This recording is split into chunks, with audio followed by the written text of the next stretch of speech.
रुकिए, बस एक पल के लिए रुकिए और मुझे बताइए, क्या आपने कभी किसी को इतना प्यार किया है कि ये सोचकर ही सांस रुक जाए कि एक दिन वो नहीं रहेंगे? क्या आपने कभी रात के सबसे गहरे अंधेरे में, जब सब सो रहे हो और आप अकेले जाग रहे हो, ये सवाल पूछा है खुद से, अगर वो चले गए तो क्या हम दोबारा कभी मिलेंगे?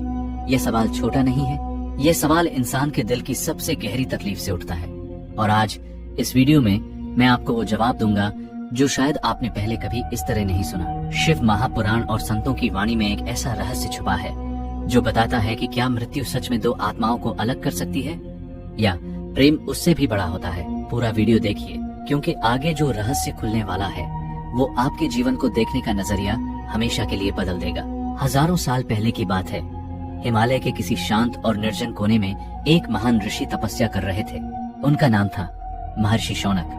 वो बहुत ज्ञानी थे, वेदों के ज्ञाता थे।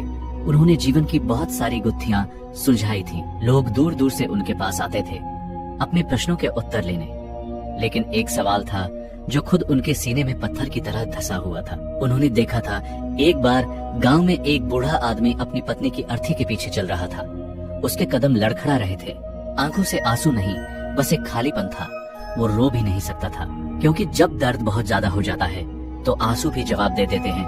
और उस आदमी के चेहरे पर ऋषि को एक सवाल दिखा, यह प्रेम जो इतना सच्चा है, इतना गहरा है, मृत्यु के बाद इसका क्या होता है? क्या वो दोनों कहीं फिर मिलते हैं या मिट्टी में मिलकर सब खत्म हो जाता है? यह सवाल ऋषि को इतना बेचैन करने लगा कि वो अपने आसन पर भी ठीक से नहीं बैठ पाते थे।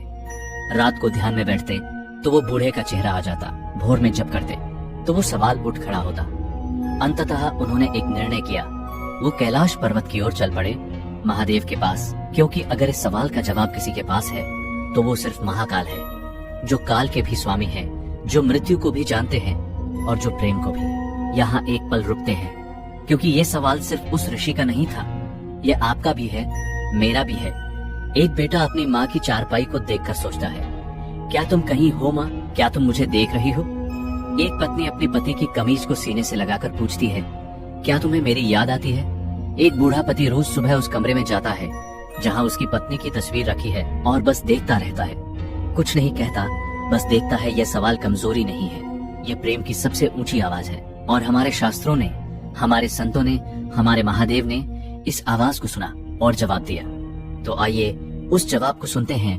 वर्षों की कठोर तपस्या के बाद महादेव प्रकट हुए। ऋषि शौनक की आंखों से आंसू बह निकले।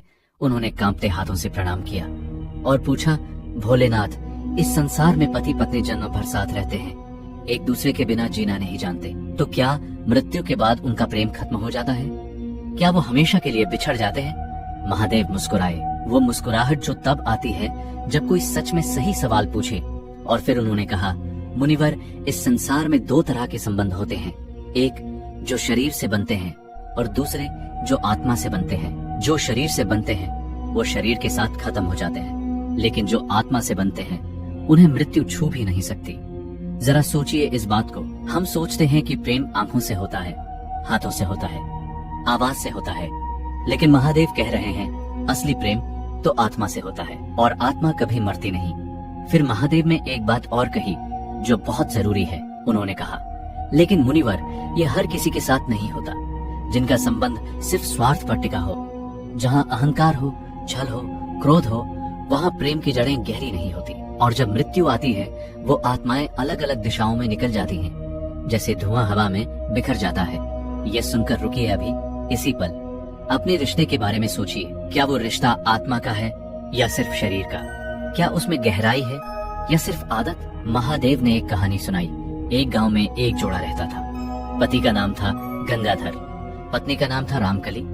ना उनके पास बड़ा घर था, ना धन दौलत, ना कोई ऊंचा ओहदा। गंगाधर दिन भर खेतों में काम करता, मिट्टी में हाथ डालता, पसीना बहाता, और शाम को जब घर लौटता रामकली दरवाजे पर खड़ी होती। गंगाधर कुछ कहता नहीं था, रामकली कुछ पूछती नहीं थी, बस उसके चेहरे को देखती और समझ जाती, आज दिन अच्छा रहा या आज कुछ भारी था मन पर। यह है असली प्रेम, बिना शब्दों के पढ़ लेना।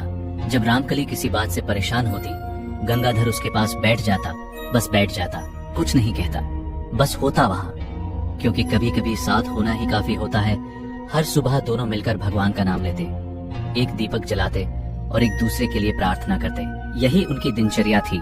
कोई लंबी पूजा नहीं, कोई बड़ा अनुष्ठान नहीं, बस दो हाथ जुड़े हुए, दो दिल एक साथ। साल बीतते गए, बाल सफेद हुए, झुर्रियां आईं, घुटने दुखने लगे, लेकिन उनकी आंखों में वही रोशनी रही जो पहले दिन थी। और फिर एक दिन गंगाधर बीमार हो गए, बहुत बीमार। रामकली ने दिन रात उनकी सेवा की, नींद छोड़ी, खाना भूली, बस उनके पास बैठी रही। जब अंत का वक्त आया, गंगाधर ने अपनी आंखें खोली, रामकली का हाथ ढूंढा, पकड़ा और बहुत धीरे से कहा, अगर हमारा प्रेम सच्चा है तो हम फिर मिलेंगे। रामकली की आंखों से आंसू बह निकले। उसने कुछ नहीं कहा, लेकिन उसके दिल में एक आग जल उठी, एक ऐसा विश्वास जो बुझने वाला नहीं था। हम फिर मिलेंगे। कुछ ही पलों बाद गंगाधर की सांसें थम गईं। वर्षों बाद रामकली भी इस दुनिया से चली गई, लेकिन यही कहानी खत्म नहीं होती। यहीं से असली रहस्य शुरू होता है। महादेव ने ऋषि को बताया, मृत्यु के बाद आत्मा अपने कर्मों के अनुसार अलग अलग लोकों में जाती है।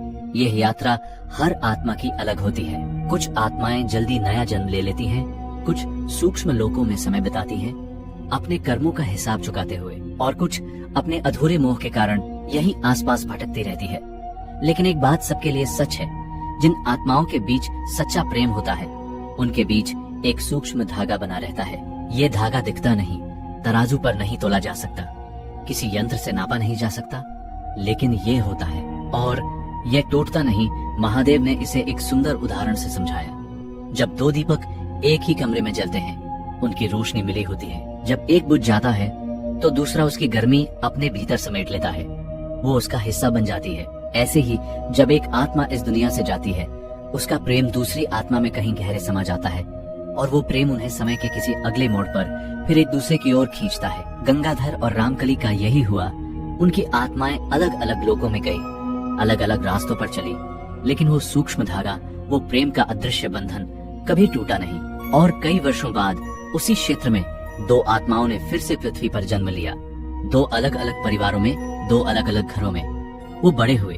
पहली बार किसी उत्सव में मिले और दोनों के मन में एक साथ एक ही पल में एक अजीब सी अनुभूति हुई, जैसे यह चेहरा पहचाना है, जैसे इस आवाज में कुछ अपना है। उन्हें नहीं पता था, लेकिन उनकी आत्माएं जानती थी। यहाँ एक पल रुकिए और सोचिए, क्या आपके जीवन में कोई ऐसा है जिनसे पहली बार मिले थे और लगा था जैसे वो अजनबी नहीं, जिनकी आवाज में कुछ था जो सुना सुना लगा, जिनके साथ बैठकर चुप रहना भी भारी नहीं लगता, जिनसे झगड़ा भी होता है पर दिल से दूर नहीं जा पाते?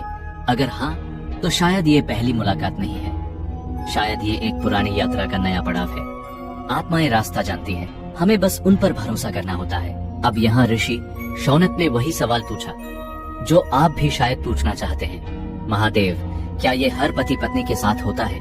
और महादेव ने सच बोला, वो सच जो सुनने में कड़वा लग सकता है, लेकिन जिसे जानना बहुत जरूरी है। उन्होंने कहा, नहीं मुनिवर, ये हर किसी के साथ नहीं होता। जो संबंध सिर्फ मजबूरी से चलता है, वो मृत्यु के साथ खत्म हो जाता है। जो संबंध सिर्फ दिखावे के लिए है, वो मृत्यु के साथ खत्म हो जाता है। जो संबंध में एक तरफ प्रेम है और दूसरी तरफ सिर्फ स्वार्थ है, वो भी मृत्यु के साथ टूट जाता है। और ये सच है।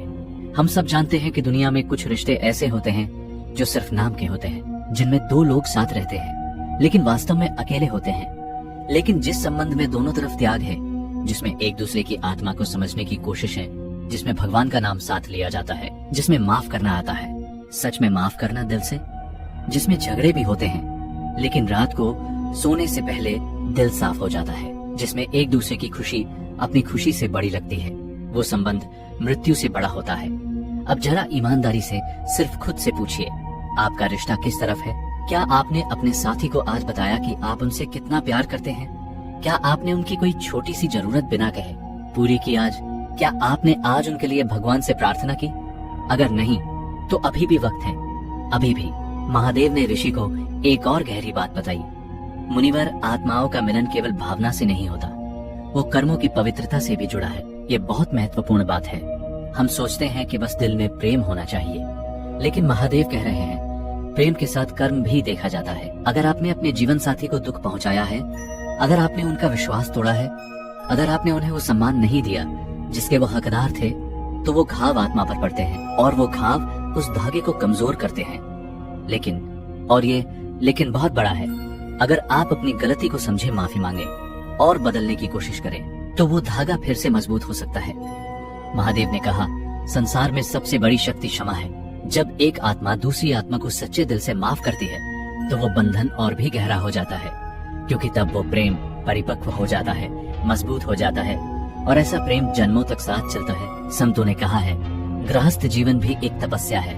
लोग सोचते हैं कि संन्यास लेने से ही भगवान मिलते हैं, जंगल में जाकर सब छोड़कर अकेले रहकर। लेकिन महादेव ने कहा, जो पति पत्नी एक दूसरे का सम्मान करते हैं, एक दूसरे के दुख को अपना दुख मानते हैं और साथ मिलकर भगवान का नाम लेते हैं, उनका घर किसी मंदिर से कम नहीं। यह कितनी बड़ी बात है।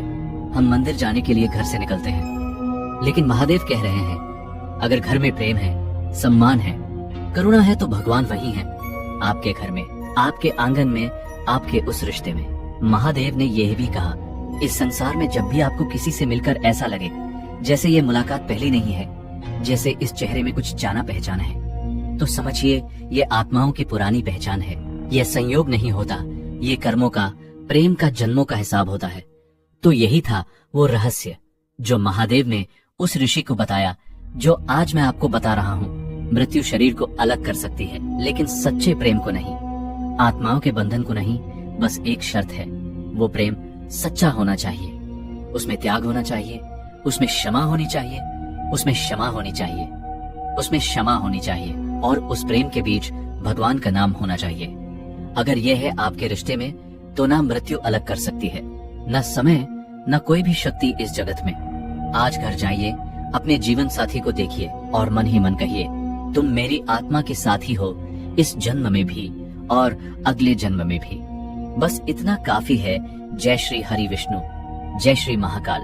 अगर इस कथा ने आपके दिल को छुआ तो इसे अपने जीवन साथी के साथ जरूर शेयर करें। कमेंट में लिखिए जय श्री राम और चैनल को सब्सक्राइब करें, ताकि ऐसी और कथाएं आप तक पहुंचती रहें।